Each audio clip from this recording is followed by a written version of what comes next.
ओम श्री परमात्मा नमः। मैं आचार्य हृदय अवस्थी आप सभी का शास्त्र चर्चा चैनल पर हार्दिक स्वागत करता हूँ। पूज्य गुरु जी पंडित भगवत शरण शुक्ल जी हम लोगों को चरक संहिता के शारीर स्थान के चतुर्थ अध्याय पे ध्यान दे रहे हैं और आज 28वें श्लोक से है। यल्लीलायित विश्वमेतदखिलं यस्मिन् पुनर्लीयते यस्मात् स्थावर जंगमात्मकमिदं लोकं दरीदृश्यते भासा यस्य विभान्ति सर्वजगतः ज्योतिंषि सर्वात्मना तम देवं जगदेक कारणमयं वंदे त्रिलोकीश्वरम। शास्त्र चर्चा इस चैनल से संबद्ध सभी विद्वद्गण, सभी जिज्ञासु छात्रवृंद, सहृदय सज्जन वृंद एवं इस चैनल के व्यवस्थापक आचार्य हरिहृदय अवस्थी जी, वर्तमान में हम लोग चरक संहिता के शारीर स्थान के महती गर्भावक्रांति शरीर अध्याय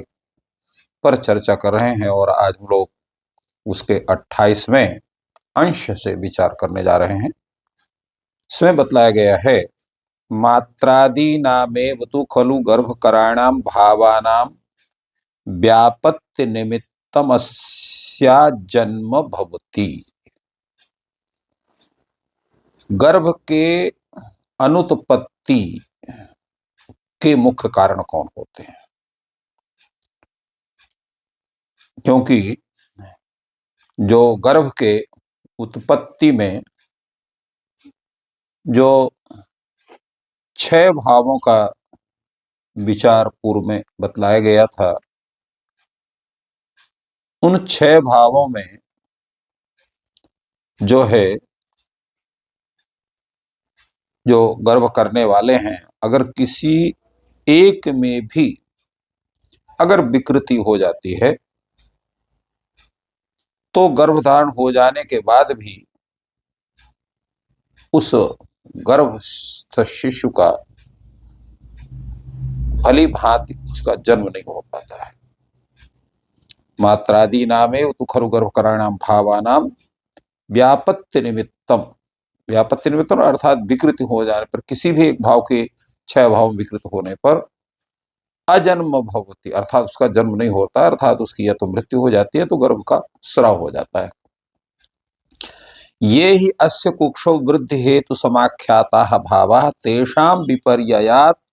उदरे विनाशम आपद्यते अथवा प्यचिरत जातः स्यात्। और उसके आगे इस अंश में कहते हैं कि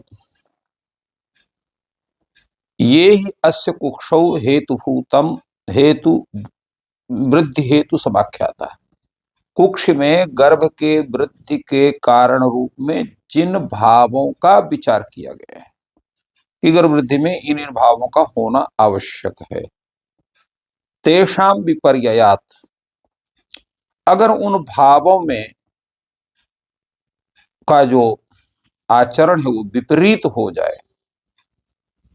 तो क्या होगा? तो जो गर्भ है उदरे विनाशम आपद्यते, उदर में ही वो नष्ट हो जाता था, तो वो वहीं पर वो विनष्ट हो जाता, अर्थात मृत्यु उसकी हो जाती है। अथवा अपर अचिरत जातः स्यात्, अथवा गर्भ का जो है समय से पहले जन्म हो जाता है। ऐसा देखा गया है कि बहुत से गर्भ सप्तम मास में भी उनका जन्म हो जाता है और उनका अदृष्ट रहता तो बच भी जाते हैं, बहुत से तो मर भी जाते हैं। परंतु ये देखा जाता है कि 8वें मास में अगर किसी का जन्म हुआ है तो उसकी बचने की संभावना लगभग ना के बराबर होती है, ऐसा व्यवहार में देखा गया है। तो उसका मुख्य कारण यह है कि गर्भावस्था में जिन जिन भावों का निर्देश किया गया है उनका उचित समावेश होना, उनका उस रूप में देखरेख होना, ये अत्यंत आवश्यक है। यतस्तु कार्ष्णेन अविनश्यन विकृतिम आपद्यते तदनु व्याख्यास्यामः। अब एक बात ये देखी जाती है कि हमने किसी भी भाव में किसी प्रकार का विकार नहीं आने दिया गया, बहुत सतर्कता से उस गर्भिणी का ख्याल रखा गया, उसके शिशु का ख्याल रखा गया, चिकित्सकों की देखरेख में हुआ ऐसी अवस्था में भी अगर वह गर्भ का विनाश नहीं हुआ किंतु वो विकृति को प्राप्त हो गया, अनेक प्रकार के उसके अंग प्रत्यंग में स्थिति हो गई, उसका क्या कारण होता है, इस पर हम लोग विचार करना चाहेंगे, जिसका उल्लेख अभी कर रहे हैं। तदनु व्याख्यास्यामः यदा स्त्रियाः बोध प्रकोपेण उक्तान्यासेन उक्तान्यासेव माना या दोषाः प्रकुपिताः शरीरम उपसर्पन्तः शोणितगर्भाशयौ उपपद्यन्ते न च कार्श्रेण शोणितगर्भाशयौ दूषयन्ति तदा इयं गर्भम लभते स्त्री। तात्पर्य क्या है कि जब जिस कारण से पूर्व रूप में से विनाश को न प्राप्त हुआ भी गर्भ और फिर भी विकृति को प्राप्त हो जाए तो उसका व्याख्या क्या करनी होगी, तो कहा कि वातादि दोषों के प्रकुपित करने पर आहार और विहारों का सेवन करने वाली जो गर्भवती स्त्री है उसके लिए जो वो वातादि दोष जो प्रकृत हो शरीर में फैलते हुए जो शोणित है अर्थात डिंब है,